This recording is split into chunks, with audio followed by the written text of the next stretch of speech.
El coronavirus se creó en un laboratorio. Esto que parece conspiranoico no lo digo yo, ni lo dice nadie de Demos. Es que lo están diciendo los grandes medios de comunicación.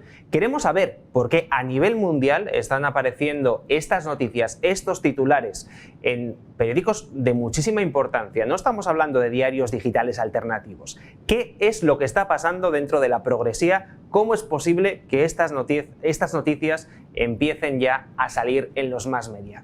José Papí, empresario y experto en política internacional, ¿qué tal? Muy buenas tardes. Muy buenas tardes, Xavi. Encantado de estar con vosotros otra semana. ¿Qué está pasando en el mundo? ¿Cómo es posible que estas noticias, que antes solamente estaban en los foros de los conspiranoicos, empiecen a aparecer ya en la prensa, pero en la prensa de verdad, en la que es de papel y de televisión y de radio?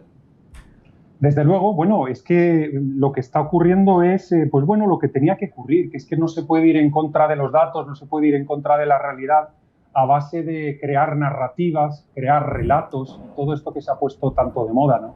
Y yo me acuerdo de una frase, por ejemplo, que se le atribuye a mucha gente, pero yo he escuchado que se le atribuye también a Abraham Lincoln, que dijo eso de que se puede tener engañados a todos un tiempo, se puede tener engañados a algunos algún tiempo, o todo el tiempo, perdón, pero no se puede tener engañados a todos todo el tiempo. Y lo que ocurre aquí es que, bueno, el mundo globalista, el mundo de todas estas narrativas, de todos estos relatos, se había podido unir contra un enemigo común, que era el malvado hombre naranja.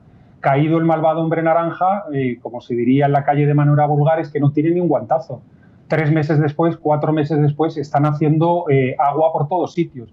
Y están haciendo agua por todos sitios, insisto, han aguantado más de lo que tendrían que aguantar porque los medios de prensa, financiados por determinado gran capital, básicamente pues están al servicio de quien están. Y entonces ahora mismo que haya manifestaciones, hasta en Bélgica, donde se reúnen miles de personas para decir que se acabaron ya los líos estos de toques de queda y de no sé qué, eso ustedes pues normalmente no les llega a sus casas. Ni es lo que está ocurriendo en tantísimos países. Es que está viendo, la sociedad civil se está despertando, la española es, pues eso, es de las más adormecidas del mundo, como siempre hemos dicho aquí, pero de verdad remarcablemente. Es algo que llama la atención hasta qué punto está absolutamente dormido todo el mundo en España y que incluso yo recibo consejos como empresario habitualmente donde me dicen no se te ocurra seguir saliendo en Demos, porque si dices lo que piensas será malo para tu empresa. Bueno, pues es que eso que es absolutamente inconcebible, pero no en los países más libres del mundo, no sé qué, o los rankings de tal, no. Es que todo eso se lo dices a un alemán, se lo dices a un británico, es que no se lo creen. Es que no se lo creen que, oye, pues si yo soy el presidente de una compañía y quiero decir que quiero un diputado de distrito, quiero lo que me da la gana, pues ¿por qué no lo voy a decir? Y eso no tiene por qué perjudicarme. Lo que pasa es que en España el capitalismo de BOE, el peloteo para que los políticos te vayan metiendo las licitaciones públicas, el peloteo dentro del mundo político para que entres en las listas es tal que la sociedad civil se ha adormecido absolutamente. ¿Pero qué es lo que está ocurriendo? Pues que en todo el mundo esto empieza a hacer agua. Es decir, era tremendo que hubiera redes de estas sociales que dijeran los verificadores independientes han dicho que eso es una noticia falsa o no contrastada científicamente y tal. Bueno, es que han llegado a borrar el compartir noticias de premios Nobel. O sea, premios Nobel diciendo, joder, esto tiene toda la pinta de que el mapa genético viene de algo muy raro, esto no es muy normal, esto no lo veo yo una mutación. Bueno, es que eso lo decía un premio Nobel, un tío lo retuiteaba, lo metía en Facebook y tal, y le bajaban la cuenta. Y es que ya, claro, al final, pues eso da... Yo me he notado aquí un titular en la chuleta, lo he leído hace un rato, y es por lo que os proponía arrancar con esto. Dice, la teoría del accidente del laboratorio en Wuhan como origen del coronavirus abandona el terreno conspirativo, el país. El país le da un poquito más la cabeza que para copietear lo que ha salido en Reuters, en el New York Times y demás. Y si leéis los medios norteamericanos un poquito, pues se ve ahí, ¿no? Equipo Biden, como se suele llamar, porque ya sabéis, esto no lo paro de repetir, que Biden ya está quitado, se habla de equipo Biden. Bueno, han llegado a decir esta semana, no creo que sea un tema para tratar hoy, pero dicen que equipo Biden ha conseguido que la bronca entre dos malos malísimos, que son los norteamericanos y los de Hamas, pues que esto ya se ha terminado gracias a lo que ha hecho equipo Biden, ¿no? Pero bueno, el tema de que hasta el país esté ya sacando esto, pues demuestra pues eso, de que el lío que han montado, el tener la opinión pública completamente callada, la sociedad civil dormida, adormecida o peor, porque no es que la tuvieran adormecida, es que la tenían acojonada, la tenían asustada, contándole historias y demás, Ahora mismo, pues bueno, quedan ya algunas de las que yo he denominado ideopamemas, ¿no? Estas narrativas, estos palabras, como dicen en Madrid, ¿no? Que se van sacando y que, pues eso, todo el mundo ya sabemos que ha hecho el máster o el doctorado en biología y en medicina en los últimos 6-7 meses, pues ahora el nuevo palabra que anda por ahí funcionando es lo del pasaporte. Tiene que haber un pasaporte y demás, pues bueno, pues esta es otra chorrada que anda volando por ahí, que luego hablaremos, si acaso, explicando cuál es la situación de la Unión Europea, por dónde va, ¿no? Pero bueno, sí, era muy raro que el mass media pues se dedicara a cachondearse de premios Nobel, y no uno, porque ahora mucha gente estará pensando, está hablando de Luc Montagnier, del francés, ¿no? Estoy hablando de Luc Montagnier y de muchos más que ya están hablando, y de muchísimas asociaciones de biólogos y de muchísimos médicos que uno se encuentra en la vida normal, y cuando uno va a hablar con su médico de familia, oye, que me tienes que firmar, que me tienen que mirar aquí un tobillo que me he torcido, fírmame para que me hagan fisioterapia y tal y cual. Oye, lo de la vacuna, ¿tú qué dices? Ni se te ocurra. Ni se te ocurra. Cada vez te lo dicen más médicos y cada vez están hablando más médicos, y en fin, pues esto de, digamos, ser siervos, por no decir otra palabra fea que se me ocurre, porque hoy estoy algo grosero, de ser siervos de Soros y de toda esta gente eternamente para mandar agendas 2030, 2040, 2050 y 20XX, pues ya llega un momento pues que la cosa tampoco da más de sí, es decir, y lo que estamos observando prácticamente a nivel planetario es que el muro de contención de la sociedad civil, el muro de contención, yo diría que de la realidad, se está ya empezando a romper, está empezando a hacerse aguas por todos sitios, esto se va a caer. Y lo estamos viendo, Xavi, no solo en esto de que, en fin, el virus tiene toda la pinta de que lo han soltado los chinos o se les ha escapado a los chinos, pensemos bien, probablemente pronto ya empezará a salir de las teorías conspirativas, que es un virus de carácter artificial y tantas cosas, pero bueno, en fin, hay que esperar porque la gente tiene un nivel de conciencia, pues lamento decirlo y es feo decirlo, yo sé que no es nuestra audiencia, pero un poquito superior al de los grillos o al de los pajaritos. Vamos a hablar, si te parece, José, del pasaporte COVID. Lo has nombrado por encima y yo creo que es un tema importante esta semana porque se ha empezado a hablar mucho de él. De hecho, ya hemos podido ver un primer spot del propio gobierno de España con esa música tan alegre y una voz muy agradable diciendo que qué fantástico va a ser esto del pasaporte COVID con el que vamos a poder viajar. Somos, los más buenos del mundo porque permitimos a nuestros ciudadanos que viajen. Si pueden buscar en internet el spot y mirarlo, es tremendo, es tremendo. Es de estos vídeos que ves y parecen más de una película distópica donde aparece ese gobierno bueno que tiene a la gente destrozada en la más absoluta miseria, pero en la televisión se ven pues dibujitos animados y colorines y arcoiris, ¿no? Un pasaporte COVID que me comentabas a micrófono cerrado, José, que no lo tienen tan claro muchos países de la Unión Europea. Así es. Y es que lo que ocurre es que, vamos a ver, Pedro Sánchez se juega su propia existencia al rescate sí, rescate no. Entonces, él tiene que jugar siempre a ser el primero de la clase. Pero curiosamente, en la Unión Europea, como tú muy bien estás señalando ahora, lo que está ocurriendo es que no todos los países están queriendo ser el primero de la clase, sobre todo los que pagan. Es decir, hay muchos países que están diciendo, ¿tú tienes una prueba de que te has puesto la vacuna? Fenomenal. Nos acercaremos un poquito a ti, pero vienes con el PCR negativo. Si no, no entres en mi país. Y eso, el que no se lo crea, se puede meter en una página de la Unión Europea que se llama Reopen the EU, reabrir la Unión Europea, donde lo tienen allí y pueden ir país a país y ver todos los requisitos para viajar, para hacer escalas, etcétera. Y bueno, uno de los mensajes que yo puedo mandar es que, vamos, está más claro que el agua de por qué esto no es un consenso, no es algo que esté completamente claro para todos los países de la Unión Europea, es el hecho de que esta semana, el miércoles, han aparecido los dos enemigos íntimos, Charles Michel, el presidente del Consejo, y la señora Ursula von der Leyen, la tía Ula para los amigos. Ha salido la tía Ula y el amigo Carlos. Carlos cada día parece más un guiñol de sí mismo, pero bueno, en fin. Ha salido el hombre allí, sabéis que tenían un follón montado desde lo del Sofagate, ¿no? Que se montó en Turquía, ¿no?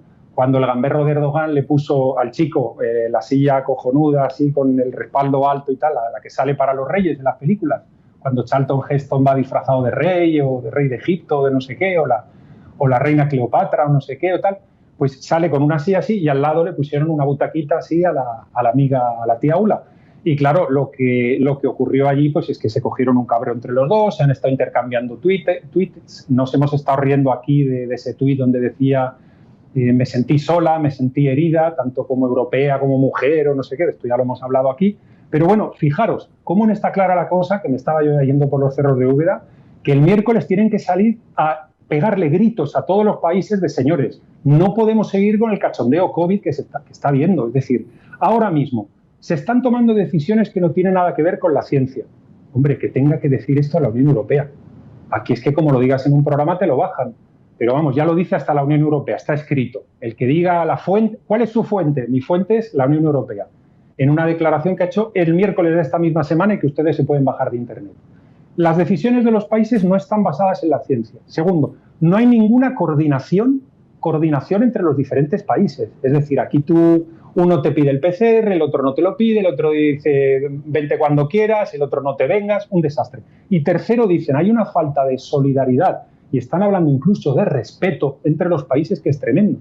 Yo he hablado aquí en este programa como sé de personas que las han metido en cajas porque se les habían pasado por 3 horas un PCR negativo y los han tenido, siendo, en el caso que yo conozco, gente dentro del espacio Schengen volando a través del aeropuerto de Estocolmo, metidos en una caja durante 27 horas porque, vamos, es que no quiero ni contar las circunstancias que me estuvieron relatando en detalle. Ha pasado en el aeropuerto de Ámsterdam. Es decir, estamos maltratándonos los unos a los otros, pero luego, evidentemente, Sánchez, ¿qué tiene que contarle a la opinión pública? Pues que la Unión Europea es lo más bonito de todo. Es lo más bonito de todo. Sin embargo, qué raro que siendo lo más bonito de todo y qué raro que pareciendo que eso es una cosa de Europa, ¿no? Que tenemos todos que seguir, resulta que tienen que salir la tía Ola y el tío Carlos este miércoles diciendo que o se acaba el caos o la Unión Europea se va al carajo. Y es que en eso estamos. En eso estamos y evidentemente lo del pasaporte, pues bueno, esto es otra de las narrativas y otra de los relatos de una generación de políticos que ha metido la pata. Bueno, no es que haya metido la pata, es que se ha metido dentro del barro que han desaparecido y han aparecido como las películas de miedo. Y entonces cuando han vuelto a aparecer allí, no se los ha comido el cocodrilo, el monstruo que les come cuando se meten en el barro, pues claro, tienen que irse inventando una detrás de otra. Y la nueva pues es lo del pasaporte del coronavirus. Pues bueno, en eso estamos. Yo creo que hay que seguir atentos. Van a cambiar mucho las cosas muy rápidamente y vuelvo a decir, el edificio del globalismo ahora mismo se está resquebrajando, pero por muchos sitios.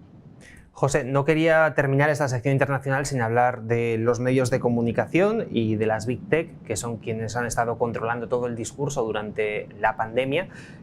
Fíjate, me decías a micrófono cerrado que la CNN está hundida en cuanto a audiencia y frente a esto empezamos a encontrar cómo diferentes países de la Unión Europea empiezan a legislar contra las Big Tech.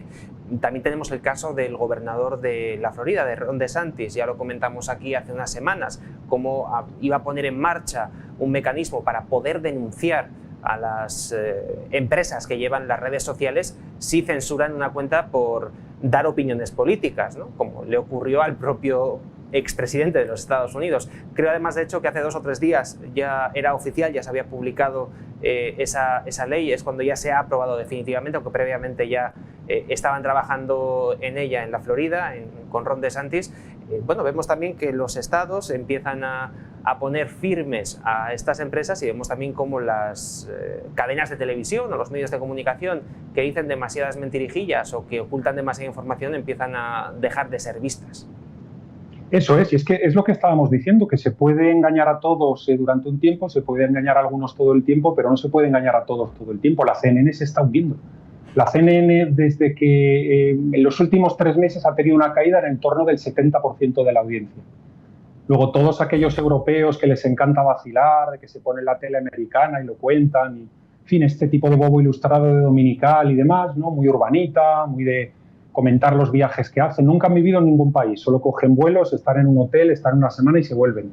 Pero todos este tipo de urbanitas y demás, pues con lo que se están encontrando, pues eso es que la CNN se está hundiendo. Se tienen que encontrar con comerse que el malvado hombre naranja, por ejemplo, acaba de salir en una encuesta. Ya decíamos aquí que eso de que Trump era un paréntesis en la historia de Estados Unidos no era así, que es que había más de una mitad de los norteamericanos que pensaban que había habido un tongo en las elecciones norteamericanas. Y eso es la mitad de los norteamericanos, no es que sean 4 chalaos, 4 radicales, todo esto que cuentan en las narrativas de la basura que leemos en la prensa por aquí, ¿no? Es que ahora mismo el 85% de los republicanos dicen que no votarían a un candidato me refiero a estas elecciones intermedias que tienen ellos, al Senado, al Congreso y demás, que no votarían jamás a un candidato que no tuviera el respaldo de Trump. Lo cual es la figura más fuerte que ahora mismo el Partido Republicano, evidentemente Trump. Estabas aludiendo al tema del Big Tech. Ahora mismo, es decir, Francia, Alemania y Holanda, ojo, los dos primeros los que lideran la Unión Europea, sobre todo Alemania, y Holanda, que suele esconderse así detrás de Alemania a ver qué pesca. Es decir, estos tres países le están diciendo a la Unión Europea que van a por el Big Tech a muerte, que no van a permitir que se sigan comiendo las pequeñas startups europeas, que sigan eliminando la competencia, que manipulen, que tal. Es decir, en principio, la Big Tech eran los que nos iban a salvar, ¿no? Lo que queríamos era quedarnos en casa, ver mucho porno, comprar mucho Amazon, pedir mucho por que nos traigan la comida a casa y todo este tipo de cosas, y ahora de repente jugar mucho con el Facebook, mandarnos fotos, hacernos fotos, enseñando el cuerpo, no enseñando el cuerpo y tal, las van mandando por aquí y por allá, y eso parecía que era la felicidad total, era estar en Matrix, ¿no? Todos conectados con unos tubos en los ojos, y lamentablemente pues esto se está resquebrajando, ¿no? Hemos visto el hundimiento de las acciones de Twitter, que ahora han tenido un pequeño repunte, pero que el que haga un poquito de análisis técnico sabe lo que le van a pasar dentro de muy poco. Hemos visto como, por ejemplo, los chinos, que eran los que, en fin, los que venían al plano internacional. ¿Os acordáis de que hablábamos de cómo Rodríguez Zapatero, buscando trabajo, mandando currículum, ¿no? Su currículum, había escrito una carta diciendo a los chinos que era lo más grande que había pasado en el mundo, los tíos que van a traer el diálogo, el amor, la paz y la solidaridad al planeta Tierra? Pues es que ya esta misma semana había una declaración Estados Unidos-Japón, tras la cumbre Estados Unidos-Japón, y ya los chinos han saltado de la manera en la que llevan saltando cientos de años, que no te metas en mis asuntos internos, que la soberanía territorial de China. Es decir, los chinos no tienen, digamos, el pozo de poder saber jugar con la diplomacia. Es decir, igual que los alemanes no lo tienen y que solo pueden conseguir esbirros alrededor de su país y que los han conseguido a base del euro, ahora es muy complicado eso que se pensaban algunos tarados, porque es que ya no sé qué palabra utilizar, porque hicimos un programa aquí en detalle, yendo por cada factor, el factor demografía, el factor economía, el factor tecnológico, el factor educación, el factor estabilidad interna dentro del país. Los analizamos uno por uno. Y aún así hay gente que sigue diciendo que no, que es que China, de verdad, China se va a comer todo, todo. Va a entrar al campo y va a ganarle a todos 10-0. Ya analizamos allí por qué, además de ser imposible, de no poder ser, es que es imposible. Pero bueno, la gente no se lo sigue sin creer. ¿Y qué estamos viendo? Pues estamos viendo esa China con sus tics habituales. El que cada vez que sale una palabra que diga China, dicen la música de siempre. Es decir, te estás metiendo conmigo, me estás insultando, me estás esto, me estás aquello. No dan para más. En la cuestión de la diplomacia, porque nunca lo han hecho. Ellos pueden tener una diplomacia agresiva a base de comprar tierras en países en vías de desarrollo, o a base de invertir con gerifaltes y con empresarios de aquí y de allá, de primero, segundo, tercer grado, pero poco más pueden hacer. Y bueno, pues lo que estamos viendo es eso. Es decir, al final, el tema del gran hermano, yo he visto en un aeropuerto un payaso que hace así, yo lo he cambiado al gran payaso, porque se ve un tío que te hace así y te dice, no le hables al viajero de al lado, no te pases el virus. Yo pensaba que el gran payaso, quien estaba detrás era Bill Gates. Ya vimos la semana pasada como Bill Gates ya se lo han quitado en medio, él no es el gran payaso, todavía no sabemos quién va a ser el gran payaso y bueno, pues se está buscando a ver quién es el gran payaso, porque vamos, no sé lo que se les va a ocurrir. Ahora mismo en la narrativa de los medios de prensa nos están mandando ovnis. Yo sé que Rafa Pal es un seguidor de nuestro canal y le envío un saludo desde aquí, pero ahora mismo pues yo creo que las explicaciones de Rafa Pal pues van a tomar protagonismo, porque es que se les tiene que ocurrir algo. Ya lo del virus, el virus ya está complicado seguir manteniéndolo. Ahora mismo pues están empezando con los ovnis. Pues bueno, vamos a ver qué es lo que ocurre. Y Xavi, al final, aquí hay una batalla en las mentes.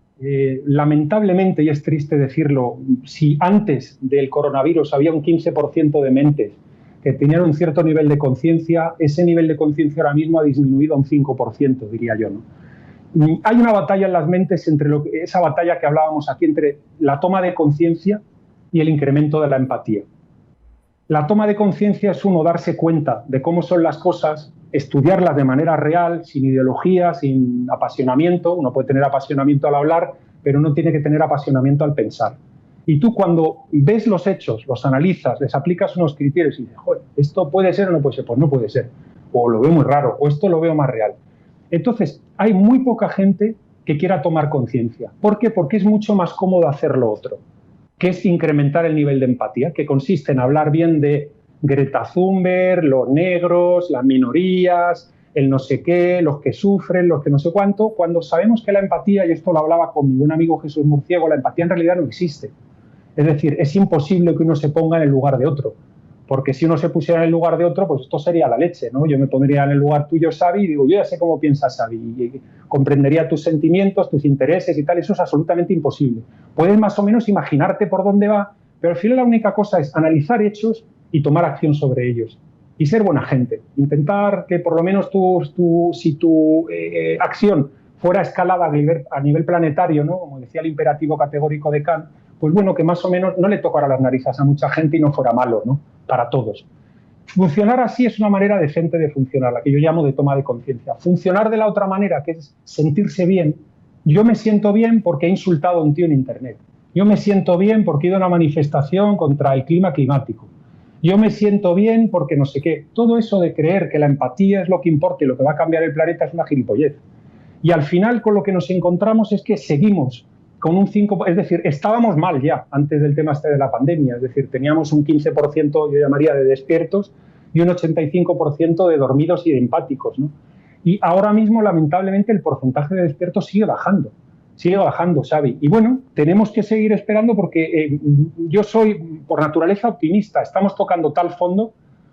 Hablo con mucha gente que me hace análisis económicos detallados, tecnológicos, etcétera, y probablemente tengamos que seguir tocando fondo unos añitos más, pero no podemos caer más bajo.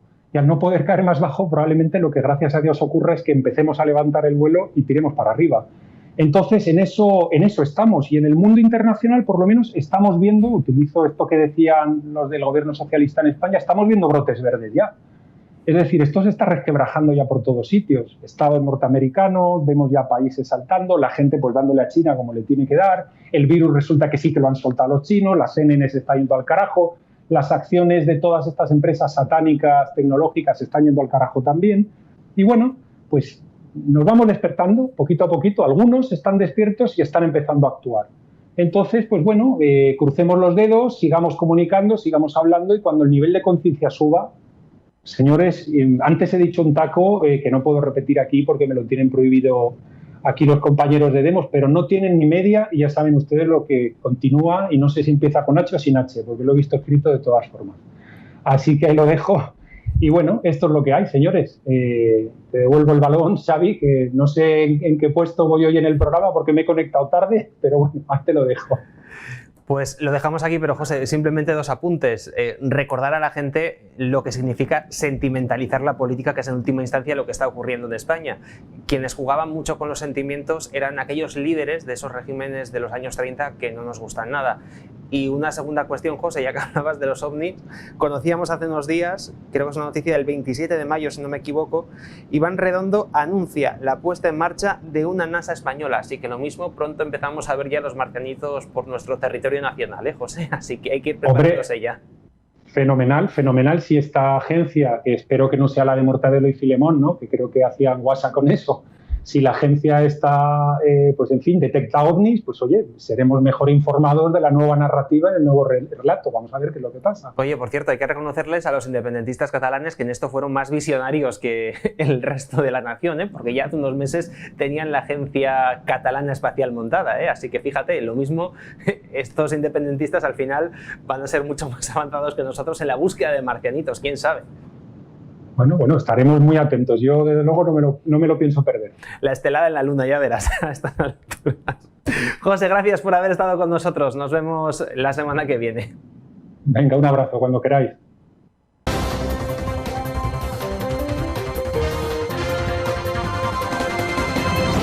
Abrimos página económica y saludamos ya a nuestro economista de cabecera, el señor Roberto Centeno. Roberto, ¿qué tal? Muy buenas tardes. Muy buenas tardes. Hoy, Roberto, vamos a centrar la sección de economía en el informe que ha publicado la OCDE el pasado miércoles, un informe en el que nos habla de la situación económica en España. ¿Cuáles son los detalles de este documento que han presentado? Bien, el informe es un informe, como todos los de la OCDE, realmente muy conformista o muy, digamos, muy de no ofender demasiado al gobierno de los países que forman parte de la OCDE, que son los que les pagan el sueldo, por otra parte, o los que les pagamos el sueldo. Habla de varias cosas y no habla de otras, pero hay una, la que me parece un auténtico dislate, un auténtico disparate y una vergüenza para que lo haga la OCDE, es que al hablar de la deuda, ellos hacen una advertencia sobre la deuda española, que dicen que en el año 2050 va a llegar al 171% del PIB. Primero, hablan además, cometen un primer error,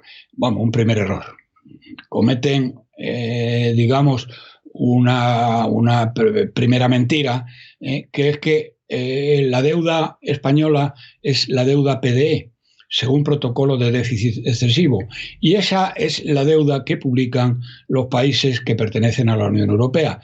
Pero en la OCDE la mayoría de países no son de la Unión Europea, y entonces ellos no tienen este invento, que es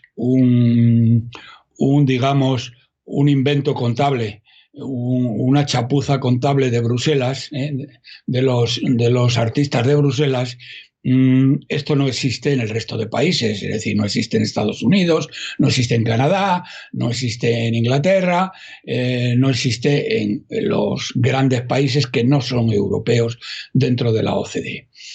Y por lo tanto no son comparables los PIB de los países europeos, y en concreto el de España no es comparable con el resto de países de la Unión que forman parte de la OCDE.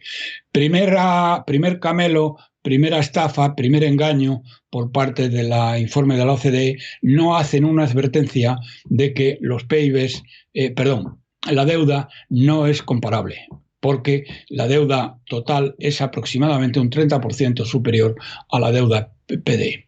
Bien, esto es lo primero, pero no es lo más grave. Lo más grave, señoras y señores, es que estos tíos dicen que en el año 2050, la deuda española puede llegar, si no arreglan las cosas, al 171% del PIB, lo cual sería la quiebra de España. Dice, vamos a ver. Pero ¿cómo podéis tener la desvergüenza, la cara dura, de siendo la OCDE,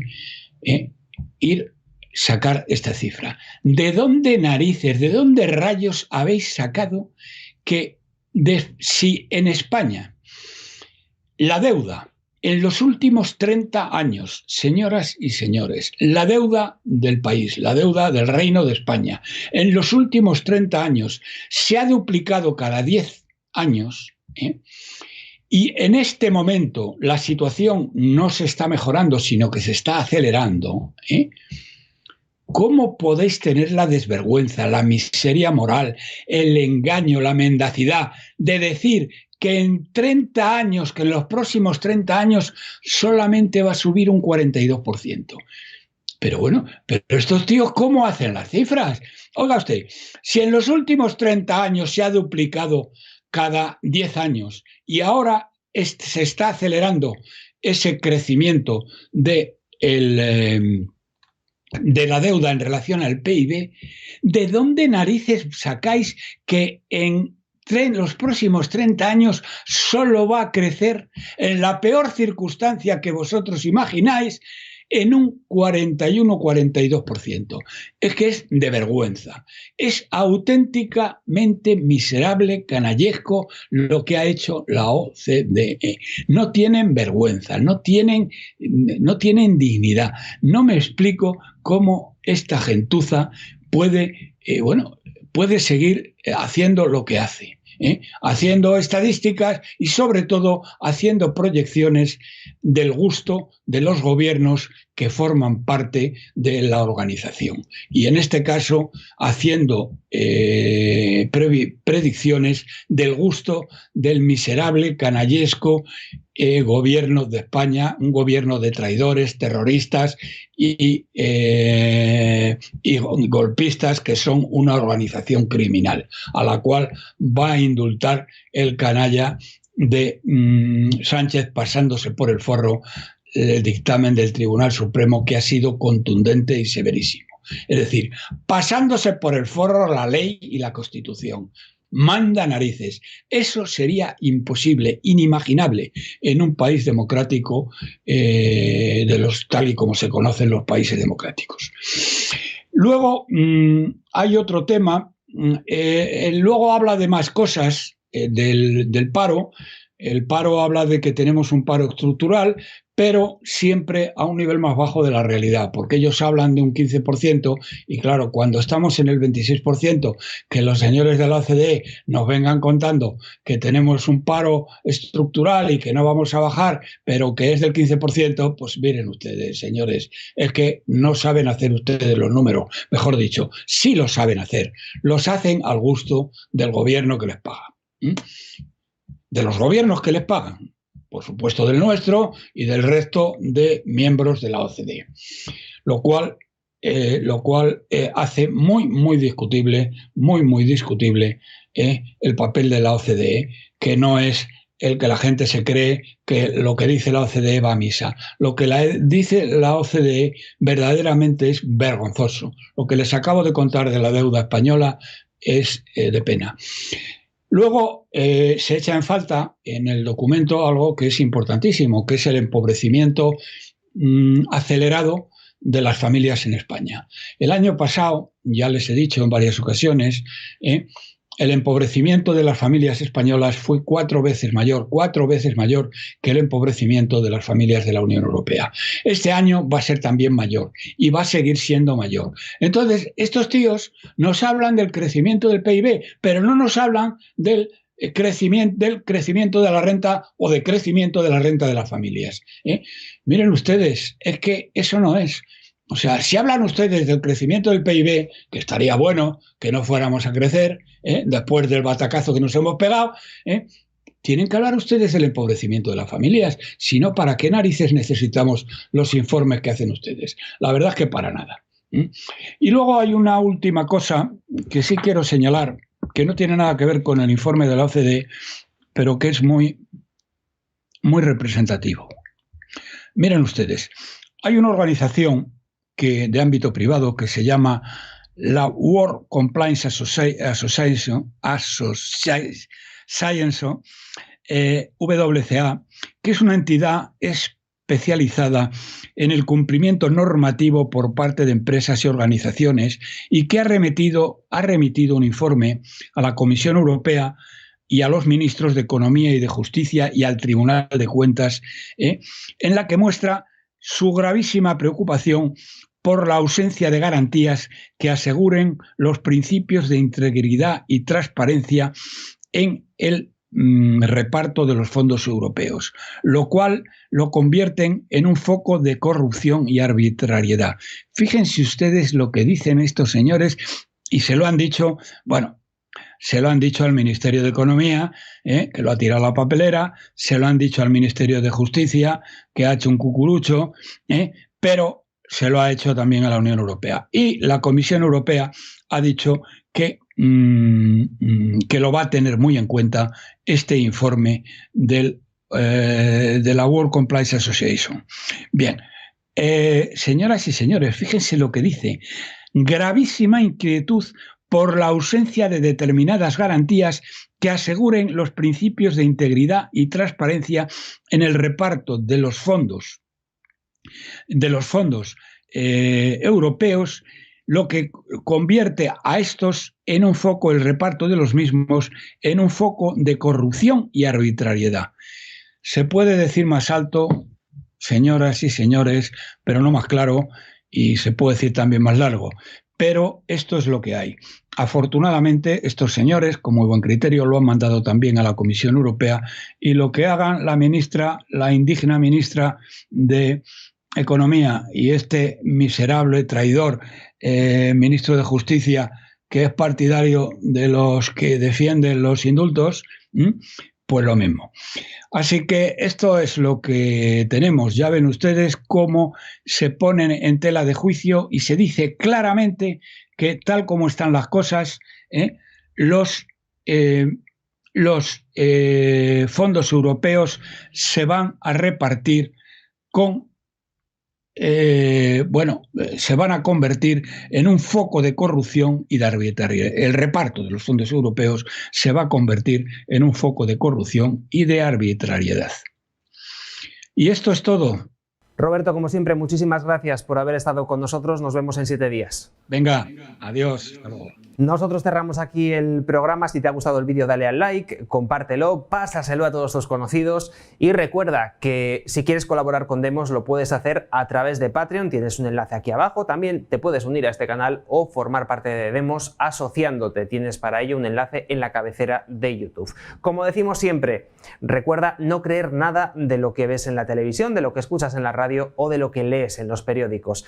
La verdad tan solo la puedes encontrar por ti mismo. Ni siquiera te fíes de nosotros. Tan solo somos una herramienta para ayudarte a alcanzar esa verdad. Enamórate de la libertad, que tengas un feliz fin de semana, nos vemos la semana que viene.